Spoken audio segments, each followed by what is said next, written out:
El Museu Etnològic exposa estos dies part del seu fons d'objectes antics. Es tracta de peces restaurades de particulars, però sobretot de l'Associació d'Amics del Museu de la Pobla que han donat a esta casa. Amb el títol tan gran, tan xicotet, es mostra un recull de 80 peces que en el passat van ser de la vida quotidiana i que s'han convertit en objectes de museu. L'exposició vol ser una mostra que represente la dualitat de ser el més gran que té el museu i el més xicotet. Garbells, tocadiscos, gerres, morters o cuines. Una exposició que per a molts serà un viatge al passat.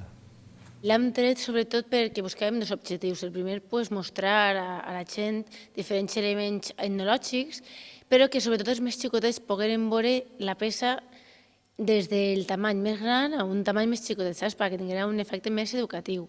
El segon punt era treure aquestes peces que normalment no ixen, que les tenim almacenades i que ja hem restaurat i que la gent vol veure les peces que ells han donat al museu.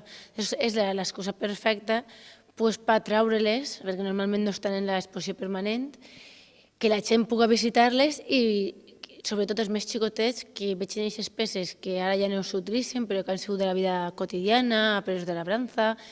Objectes tots ells que amb la col·laboració dels veïns i les famílies formen part del material d'esta casa. Una mirada al passat per conèixer millor la vida del dia a dia i els costums. Records plens d'història que estaran exposats a la Casa Gran fins al 22 de gener.